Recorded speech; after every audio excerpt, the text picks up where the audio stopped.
내가 처음 주를 만났을 때 외롭고도 쓸쓸한 모습 말없이 홀로 걸어가신 길은 영광을 다 버린 나그네 정녕 그분이 내 형제 구원했나 나의 영혼도 구원하려라 의심 많은 토마처럼 물었네 내가 처음 날 내가 다시 주를 만났을 때 죄악으로 몹쓸 병든 몸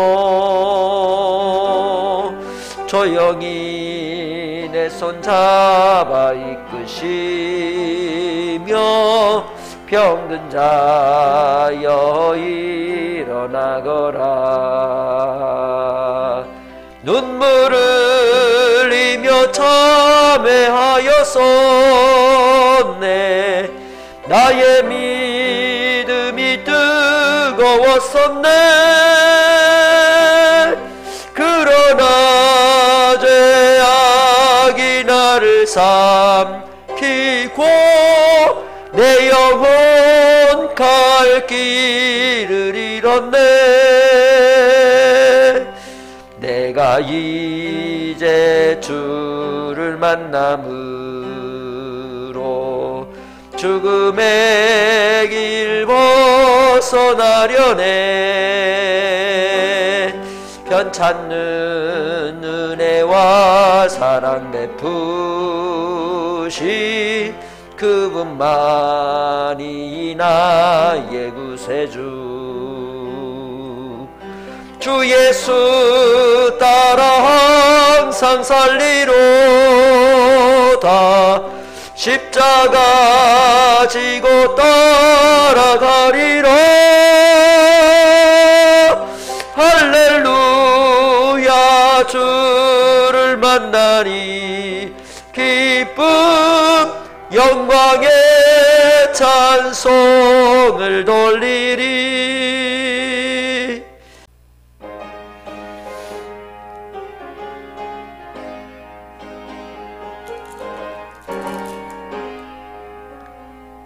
나 가나안 땅 귀한 성에 들어가려고 내 무거운 짐 벗어버렸네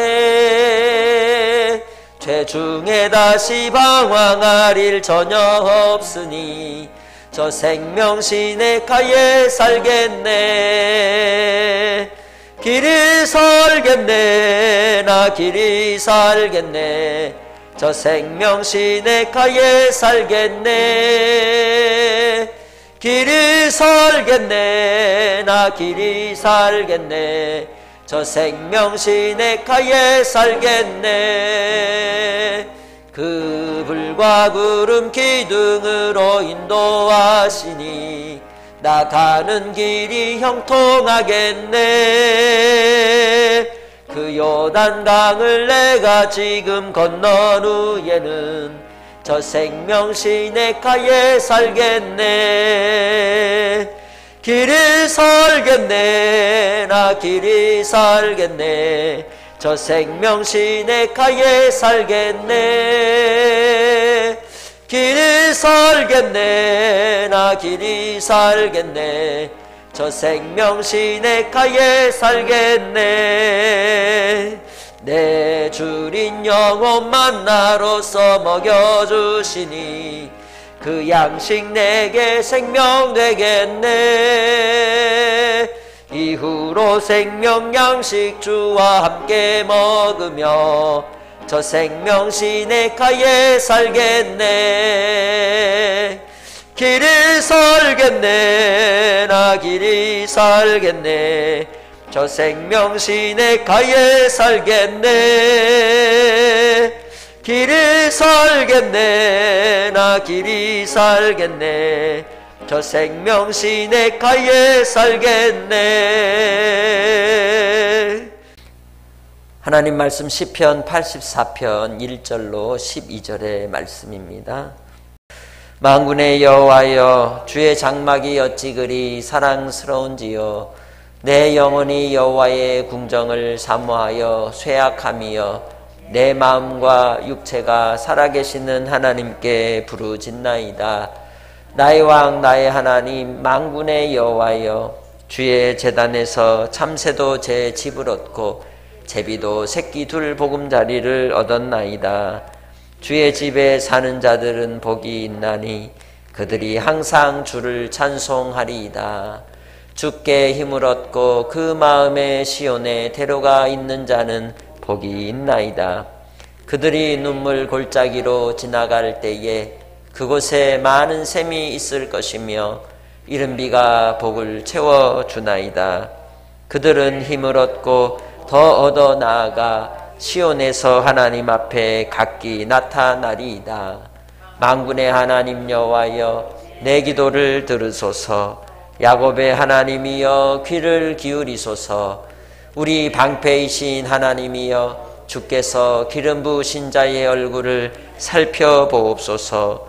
주의 궁정에서의 한날이 다른 곳에서의 첫날보다 나은즉 악인의 장막에 사는 것보다 내 하나님의 성전 문지기로 있는 것이 좋사오니 여호와 하나님은 해요 방패이시라.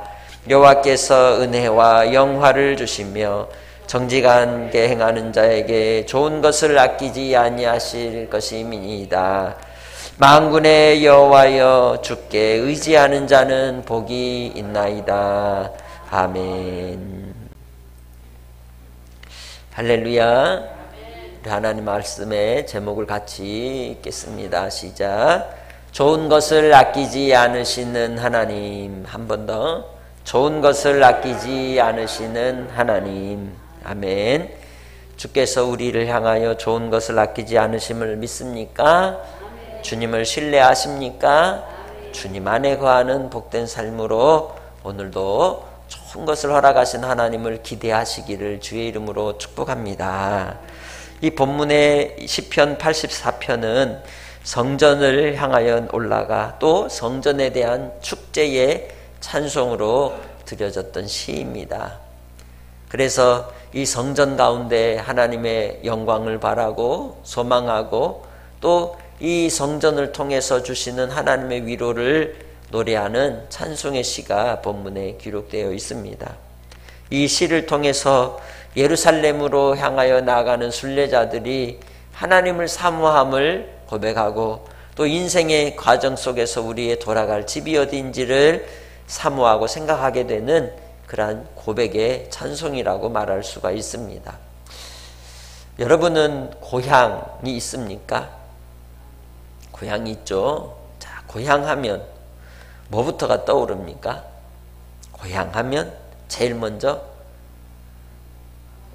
엄마가 떠오르죠. 아버지보다도 엄마가 떠오릅니다. 네, 저도 고향하면 엄마가 떠오르죠. 그래서 집이 고향 집이 없어도 엄마 품이 있으면 그게 고향인 것이죠. 그래서 고향을 이제 잃어버린 사람을 무슨 민이라 그래요? 실향민이라 그런단 말이에요. 고향을 잃어버린 사람들. 자, 그러면 고향이라고 하는 것이 가진 특징이 어떤 특징이 있을까요? 첫 번째는 가고 싶은 곳. 그죠? 두 번째는 살고 싶은 곳. 네. 언제든지 가고 싶은 곳이 고향이에요.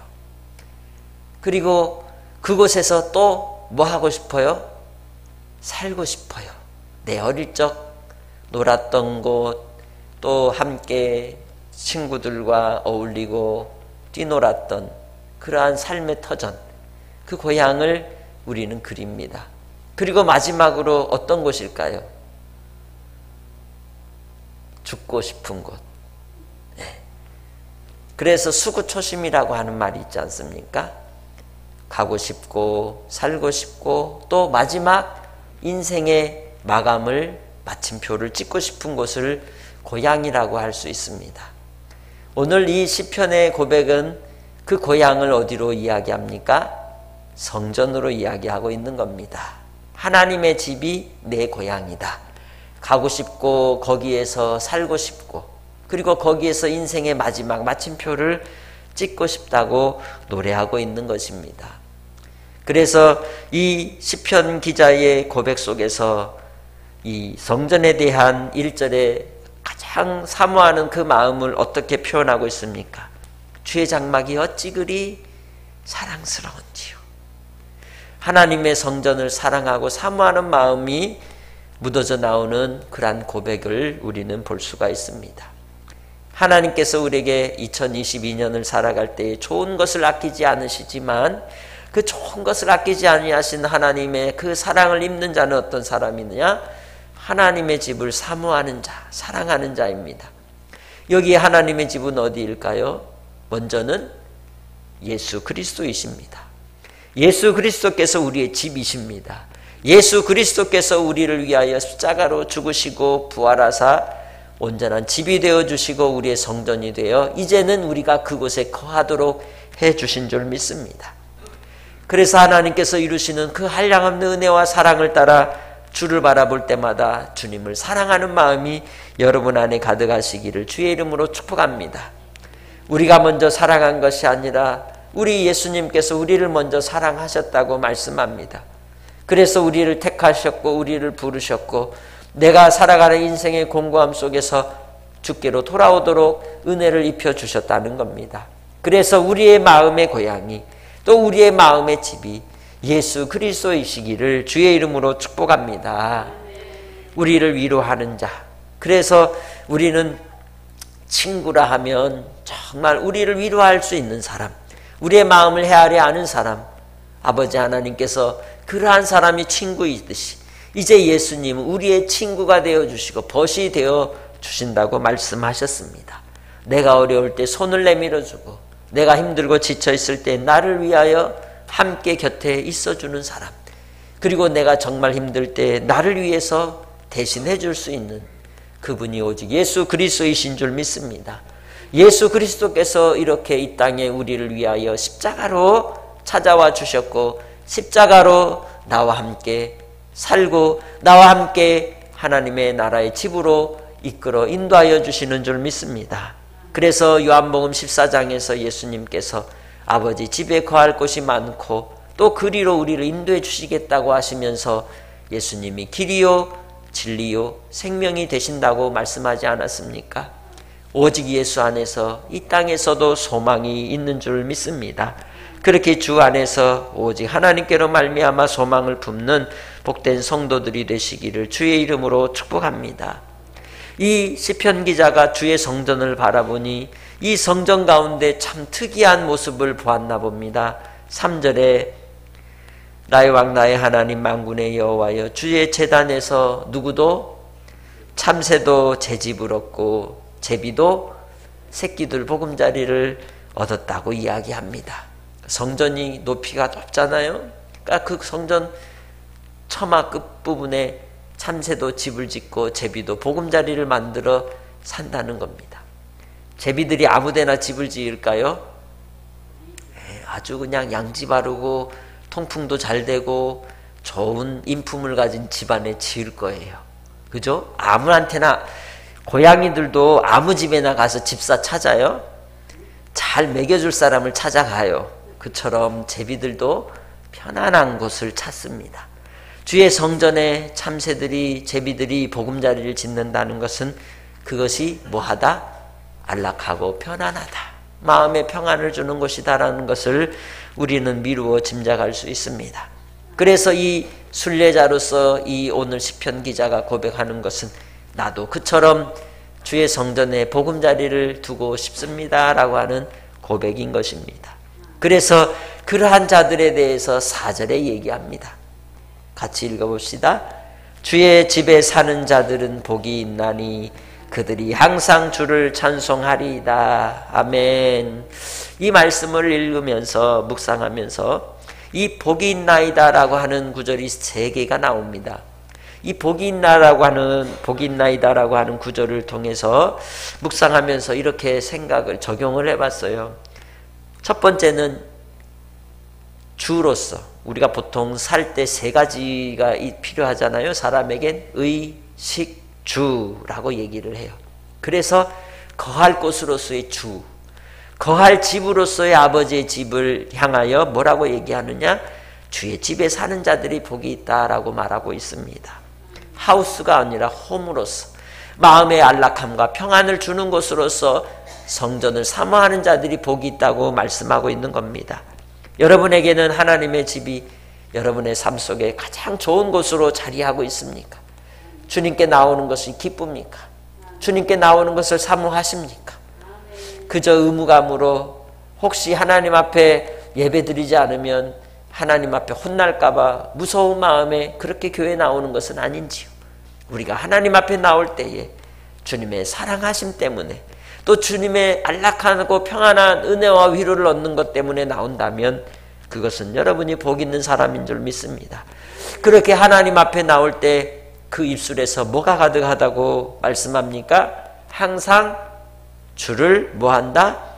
찬송한다고 이야기하고 있습니다. 여러분의 입술 속에 여러분의 심령에 주의 이름을 높이며 찬송하는 찬송의 집이 여러분이 되시기를 주의 이름으로 축복합니다. 우리가 이 땅에 살아갈 때에 안락함을 얻는 방법은 다른 데 있지 않습니까? 않습니다. 찬송하는 것입니다. 노래하는 것입니다. 세상 속에서도 그 사람이 어떤 노래를 부르느냐에 따라 그 사람의 삶이 영향을 받는 것을 볼 수가 있습니다. 그래서 옛날부터 그런 얘기가 있잖아요. 제 이름하고 똑같은 김정우 씨가 어떤 노래를 불렀어요? 무슨 나비? 호랑나비 가지고 하얀 나비를 불렀잖아요. 그래서 나 간다 했는데 진짜로 뭐 갔다고 하는 얘기, 그런 일례도 하잖아요. 노래를 따라서 그렇게 인생이 그렇게 되는 경우도 있다고 얘기를 하듯이 하나님의 이름을 찬송하는 것은 슬프지 않죠? 하나님의 이름을 노래하고 찬송하는 건 기쁘고 소망이 있는 것입니다. 찬송 가운데 우리에게 저주하거나 슬프게 하는 곡들이 있나요? 오히려 위로가 되고 감동이 있고 하나님의 영광을 맛보는 찬송이, 노래가 가득하지 않습니까? 그래서 하나님의 집에 거하는 사람, 내 삶이 항상 주님 안에 거하는 사람의 삶은 찬송으로 나타난다는 겁니다. 그래서 여러분의 삶에 찬송이 가득하여 찬송을 통하여 좋은 것을 아끼지 아니하시는 하나님을 경험하는 한 해가 되시기를 주의 이름으로 축복합니다. 그래서 우리는 첫 번째로 한 해 동안에 매일매일 찬송의 노래를 부르며 사는 성도들이 되시기를 주의 이름으로 축복합니다. 그것이 내가 삶의 자리에서 이루어야 돼, 내 집에서 이루어야 될 의무인 줄 믿습니다. 두 번째로 오늘 이 본문 말씀의 5절의 말씀을 보면 주께 힘을 얻고 그 마음에 시온에 데려가 있는 자는 뭐가 있다? 복이 있다라고 말씀하고 있습니다. 그렇습니다. 바로 주 안에서 힘을 얻는 자, 그 마음에 시온에 데려가 있는 자가 복이 있다라고 본문은 말씀하고 있는 것이죠. 다시 말씀하면 이것은 먹는 것을 빗대어 적용해 볼 만한 구절이라고 할 수 있습니다. 우리가 무엇으로 힘을 얻어요? 음식을 먹어야죠. 삼시세끼 밥만 잘 먹어도 튼튼하고 건강할 수 있어요. 그처럼 주께 힘을 얻는 자, 오직 하나님을 우리의 양식으로 삼는 자, 하나님의 말씀을 양식으로 삼는 자가 복이 있다고 5절에 말씀하고 있는 것입니다. 왜냐하면 그에게는 마음에 시온에 데려가 있기 때문입니다. 주의 말씀은 내 발의 등이요 내 길의 빛이라고 시편 119편 105절에 말씀하죠. 그처럼 시온의 대로는 오직 예수 그리스도로 말미암아 우리 앞에 길을 비춰주시는 등불인 줄 믿습니다. 그래서 그 마음이 주님으로 위로를 얻고 힘을 얻는 자, 그리하여서 하나님의 영혼의 양식으로 말미암아 삶의 방향을 발견하고 깨닫고 그 속에서 힘을 얻어서 힘있게 힘차게 살아가는 사람, 그 사람이 바로 하나님의 복된 삶이요 하나님의 좋은 것을 힘입는 자라고 말씀하고 있습니다. 우리가 이제 한의원에 가든지 혹은 진맥을 할 때 사람이 허하다라는 말을 들어보신 적 있죠. 허하다. 이 허하다는 게 뭐가 허한 거예요? 기가 허한 거다. 이제 우리 영적으로 보자면 배고파서 허기가 질까요? 사랑이 부족해서 허기가 질까요? 가슴이 허해지면 사람이 뭘 찾아요? 먹을 걸 찾아요. 그죠? 네. 그래서 외로운 사람이 혹은 사랑을 받지 못해서 아픈 사람들이 뭐가 자꾸 생겨요? 쉴 새 없이 음식을 집어넣는 거예요. 왜 먹어요? 배가 고파서 먹을까요? 외로움 때문에 먹는 거예요. 이 세상에 우리 인생이 그렇게 외롭고 허전하고 또 누군가 나의 곁에서 함께 할 수 있는 그러한 마음을 알아주는 사람이 없는 인생들이 얼마나 많습니까? 그 허한 마음에 누구만이 힘이 되십니까? 오직 하나님이 힘이 되신다고 오늘 우리에게 이야기하고 있는 것입니다. 그래서 바로 오늘 5절에 말씀하듯이 주께로 말미암아 힘을 얻는 자, 그에게는 하나님께서 그 마음에 시온야대로가 되게 하셔서 시원케 하시고 또 배부르게 하시고 만족하게 하시고 기쁨과 위로 가운데 우리를 인도해 주실 줄 믿습니다. 그래서 시편 23편에 뭐라고 말씀합니까? 여호와는 나의 목자시니 내가 부족함이 없으리로다. 때를 따라서 돕는 은혜를 주시고 갈 길을 인도해 주시고 또한 삶의 공고함 속에서도 붙들어 주신 하나님의 은혜가 있는 줄 믿습니다. 그래서 6절에 말씀하듯이 그 주께 힘을 얻는 그 사람의 삶은 어떠다고 이야기합니까? 눈물 골짜기가 있다는 거예요. 슬픔과 아픔이 있다는 거죠. 환난이 있어요. 시련이 있어요. 고통이 있어요. 곤고함이 있어요. 그럼에도 불구하고 그 눈물 골짜기 가운데 지나가는 그곳에 뭐가 있더라? 많은 샘이 있다는 거예요. 많은 샘. 무슨 샘? 많은 샘. 순간순간 줄인 목을 가라앉은 목을 축여줄 수 있는 샘이 있어 위로를 얻게 된다는 것이죠. 우리의 생수가 되시는 예수 그리스도로 말미암는 자들은 비록 눈물 골짜기 인생을 살아도 오직 예수로 말미암아 위로를 얻게 되는 줄 믿습니다. 우리의 소망이 되는 줄 믿습니다. 그러하기에 주님 안에서 우리의 심령이 살아나는 역사가 나타나는 것이죠. 그러면서 6절 후반절에 뭐라고 말씀하면 이른 비가 복을 채워주나이다. 할렐루야. 하늘에서 쏟아져 내려오는 빗줄기를 통하여 모든 자연의 만물들이 살아나듯이 하나님께서 내려주신 하늘의 은혜로 말미암아 우리의 심령이 살아나게 되고 소생케 되고 다시 일어날 수 있는 힘이 생긴다고 말씀하고 있는 것입니다. 그래서 7절에 시작. 그들은 힘을 얻고 더 얻어 나아가 시온에서 하나님 앞에 각기 나타나리이다. 할렐루야. 하나님 앞에 힘을 얻어 가야 될 인생의 길을 끝까지 완주한다는 것을 고백하고 있는 것입니다. 우리의 삶의 순간순간마다 어려움이 오고 시련이 올 때마다 좋지 않은 생각을 하는 경우가 많습니다. 그러나 그 순간순간 속에서도 우리는 간절히 원하는 건 살고 싶다. 그 순간에도 우리의 마음에 쏟아져 나오는 생각은 누군가 나를 붙잡아주면 좋겠다. 나 살고 싶다 하는 마음이 간절한 것을 볼 수가 있습니다. 주변에 그렇게 인생을 마감한 이들의 얘기를 들어보면 마지막 한 번이라도 누군가의 위로를 받고 싶어서 전화를 돌리는 경우들을 종종 볼 수가 있습니다. 우리의 인생 속에서 오직 하나님이 우리의 생명이 되시고 소망이 되셔서 다시 살아낼 수 있는 힘을 더하여 주시는 줄 믿습니다. 말씀이 내 안에 있을 때, 하나님의 말씀이 내 심령 가운데 채워져 있을 때 그 말씀을 통하여 하나님께서 우리의 심령에 단비가 되어 주셔서 능히 이길 수 있는 힘을 주시고 살아갈 수 있는 힘과 용기를 부어 주실 줄 믿습니다. 그렇게 주님 안에서 끝까지 주의 영광을 바라고 주님 안에서 위로와 소망을 얻는 복된 성도들이 되시기를 주님의 이름으로 축복합니다. 이런 이야기가 있습니다. 구름은 바람 없이 움직일 수 없고 사람은 사랑 없이 움직일 수 없다. 사람이 하나님의 사랑을 힘입을 때에만 움직일 수 있는 것입니다. 사랑이 없어서 우리의 인생의 상황 속에 절망해 나아가는 것입니다. 우리가 숨을 쉬고자 해도 숨을 쉬지 못하는 그러한 상황에 빠지는 경우를 많이 볼 수 있습니다. 그것은 우리의 마음의 아픔이 올 때, 우리의 마음의 고통과 시련이 올 때 그 일로 인하여 불안감이 쏟아져 나오는 상황 속에서 나타나는 현상이라고 할 수 있습니다. 그것을 본문에서는 바로 눈물 골짜기로 이야기하고 있는 겁니다. 그 눈물 골짜기 가운데 어떻게 힘을 얻게 됩니까? 주님께서 주시는 많은 샘이 있다는 겁니다. 그리고 또한 이른 비로 채워주신다고 말씀합니다. 다시 말하면 하나님께서 이렇게 얘기하는 거죠. 사랑하는 아들아, 사랑하는 딸아, 내가 너와 함께 하지 않느냐? 지금은 잠깐 골짜기 지날 뿐이다. 골짜기를 지나면 뭐가 있을 것이다? 영광의 나라가 그리고 평탄한 길이 있을 것이다. 그러니 내가 너와 함께 하리라 라고 말씀해 주시는 줄 믿습니다.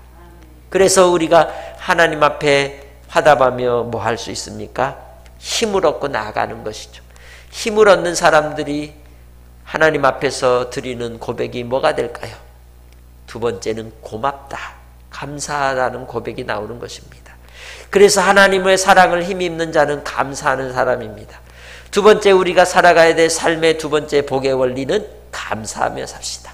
첫 번째는 뭐 하며 살자고요? 찬송하며 살자는 것. 두 번째는 감사하며 한 해를 살아가시기를 바랍니다. 보통 우리가 웃으면 우리에게서 뭐가 많이 나온다 그래요? 호르몬이? 엔돌핀이 많이 나온다 그러잖아요. 그런데 이 엔돌핀보다도 4000배 이상 강력한 우리의 몸에 건강을 주는 호르몬이 다이돌핀이라고 하는데요. 근데 이 다이돌핀은 음식으로도 만들어지지 않고 운동한다고 만들어지는 게 아니래요. 뭐 할 때 만들어진대요? 뇌파 심리학자들이 이 두뇌를 연구하는 학자들이 얘기하기를 깨달을 때래요. 뭐 할 때? 깨달을 때. 그러니까 이제 이렇게 하면 돼요. 깨달을 때라는 건 다시 말하면 고개를 끄덕끄덕 할 때. 그러니까 말씀 들을 때 그냥 가만히 듣지만 말고 뭐 하라고요? 끄덕끄덕. 근데 조느라고 끄덕끄덕 안 되고 깨달을 때, 그때 우리의 마음에 넘쳐 흐른대요. 그게 뭐냐? 감사한 마음의 고백인 것이죠. 하나님 앞에 감사하는 마음이 차고 넘칠 때 우리의 영혼이 더 건강해지고 강건해지는 것이죠. 눈물 골짜기를 지날 때 많은 물을 우리에게 허락하시고 하늘의 단비를 허락하셔서 우리로 살 길을 열어주시는 그 은혜가 하나님께서 우리에게 주신 그 사랑을 알고 함께 하심을 알고 감사할 때 나타나는 줄 믿습니다. 그래서 그 감사가 바울 사도는 빌립보서를 통해 기뻐하라 기뻐하라, 내가 다시 말하노니 기뻐하라, 이것은 너에게 유익하다라고 말씀하지 않습니까? 주님 안에서 2022년을 감사하며 기뻐하며 살아가는 복된 성도들이 되시기를 주님의 이름으로 축복합니다. 그때 우리가 숨을 쉴 수 있는 겁니다. 그때 넉넉한 마음으로 안정감을 갖고 주님 앞에서 그 눈물 골짜기 속에서도 기쁨으로 이겨나가게 되는 줄 믿습니다. 하나님께서 우리의 기도를 들으십니다. 그 눈물 골짜기에서 드리는 기도를 들으십니다. 그리고 우리의 얼굴을 살피실 줄 믿습니다. 8절로 9절에 이 시편 기자의 고백을 봅니다. 만군의 하나님 여호와여, 내 기도를 들으소서. 야곱의 하나님이여, 귀를 기울이소서. 우리의 방패이신 하나님이여, 주께서 기름 부으신 자의 얼굴을 살펴보옵소서. 아멘. 세 번째로 바로 이 시편 기자의 기도를, 이 찬송을 통하여 드리는 세 번째는 기도하는 겁니다. 뭐라고 기도합니까? 주의 기름 부음 받은 자의 얼굴을 살피라고 말씀합니다. 이가 곧 제사장인지 왕인지 알 수 없으나 우리 자신에게 적용한다면 하나님의 은혜를 입은 자, 예수 그리스도로 구원받은 하나님의 백성들의 얼굴을 주님이 살펴보시기를 구하고 있습니다. 이것은 12절의 말씀, 같이 12절 시작. 만군의 여호와여, 주께 의지하는 자는 복이 있나이다. 곧 어떤 사람이 세 번째로 복이 있다고 말씀합니까? 주를 의지하는 자. 할렐루야. 주를 의지한다고 하는 것은 그의 삶의 모든 과정과 모든 순간순간을 하나님께 의탁하며 맡기며 사는 것을 말합니다. 그런데 11절을 통해서 하나님이 어떤 분이시라고 전제하고 있냐면 나의 해가 되시고 방패가 되신다라고 말씀합니다. 군인이 이제 무장하여 나아갈 때 그 무장하는 전투복이나 혹은 여러 무장하는 이 무기들을 통하여 자기를 보호하고 지키고 또한 그것에 의지해서 싸우는 것처럼 하나님 앞에 복 있는 사람은 하나님을 의지하여 싸우는 자인 줄 믿습니다. 이것을 저는 의로 생각해 보고자 합니다. 다시 말하면 옷으로 생각하는 거죠. 의복으로. 내 몸을 보호하는 것으로 생각해 보자는 겁니다. 그래서 하나님을 의지하는 것이 나를 보호하는 방법인 것입니다. 하나님을 의탁하고 하나님을 따라가는 것이 내게 하나님 앞에서 보호하는 방법이라고 말씀할 수 있습니다. 왜냐하면 하나님께서 하나님을 의지하는 자에게 어떤 영광을 나타내 주신다고 말씀합니까? 11절에 은혜와 영화를 주시고 정직하게 행하는 자에게 무엇을 주십니까? 좋은 것을 아끼지 아니하신다고 말씀하고 있습니다. 그래서 하나님께서 나에게 방패가 되시고 해가 되시고 은혜를 덧입혀 주시고 영화를 나타내 주시고 정직히 행함으로 좋은 것으로 입혀 주시는 줄 믿습니다.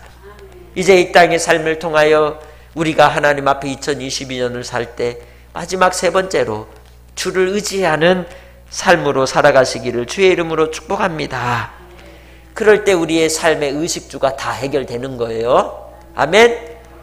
의식주 다 해결됐어요. 자, 그래서 첫 번째 뭐 하며 삽시다? 찬송하며 삽시다. 두 번째 감사하며 삽시다. 세 번째 주를 의지하며 삽시다. 할렐루야. 그리할 때 하나님께로 말미암아 우리는 기쁨으로 저 천국까지 가는 복된 삶이 될 줄 믿습니다. 말씀을 마무리합시다. 참새도 제비도 주의 성전에 보금자리를 틀고 사는 모습을 보면서 이 시편 기자가 오늘 본문의 찬송의 고백을 드리며 자기의 삶의 의식주까지다도 하나님께로 말미암음을 인정하고 노래하며 기뻐하고 성전에 나아간 것처럼 2022년이라고 하는 시간의 삶을 우리가 살아갈 때에도 하나님이 우리에게 좋은 것 주시는 분이심을 믿으시기 바랍니다. 혹 눈물골짜기로 지나가는 삶이라 할지라도 그건 우리에게 눈물골짜기가 아닙니다. 그곳엔 하나님이 주시는 은혜의 많은 물이 있고 또한 하나님께서 때를 따라 돕는 이른비로 우리를 적셔주실 것이기 때문입니다. 그렇기에 찬송하며 승리하십시오. 감사하며 하나님의 이름을 높이며 승리하십시오. 그리고 하나님을 의지함으로 여러분의 옷을 삼아 집에 가서 아이고 입을 옷이 없어 하지 마시고 하나님이 나의 옷이 됩니다 라고 고백하시기를, 하나님을 의지하시기를 주의 이름으로 축복합니다. 하나님 아버지 감사합니다. 오늘도 우리에게 주신 바 하나님께 나아간 우리 귀한 백성들 복이 있게 하셔서 오직 예수 그리스도로 말미암아 우리의 집이 되어 주시고 우리의 양식이 되어 주시고 우리의 의복이 되어 주셨사오니 이제는 찬송하며 감사하며 주님만 의지하며 2022년을 살게 하옵소서.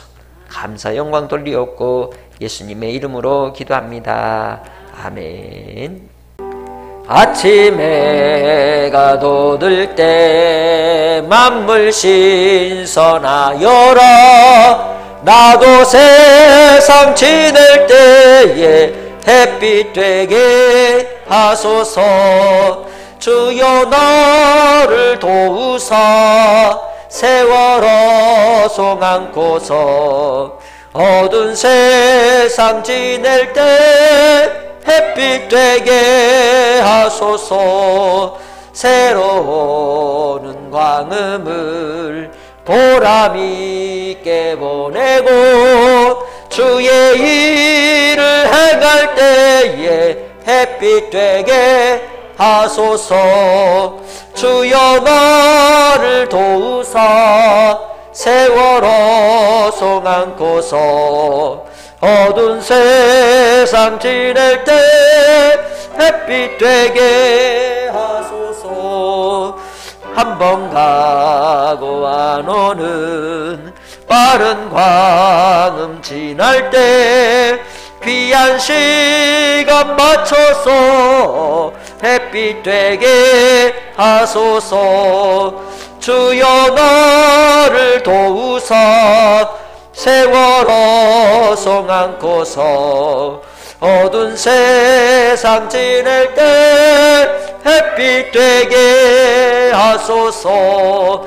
밤낮 주를 위하여 몸과 마음을 드리고 주의 사랑 나타내 햇빛 되게 하소서. 주여 나를 도우사 세월호 송 안고서 어두운 세상 지낼 때 햇빛 되게 하소서. 아멘. 지금은 우리 주 예수 그리스도의 은혜와 아버지 하나님의 크신 사랑과 성령님의 위로 교통하심이 하나님을 경외하고 하나님을 사랑하여 그의 이름을 찬송하며 감사하며 주를 의지하는 복된 믿음의 권속들의 삶에 이 나라 이민족과 한국교회와 선교사님들과 온 세계 믿는 믿음의 권속들 위에 이제로부터 영원토록 함께 있을지어다. 아멘.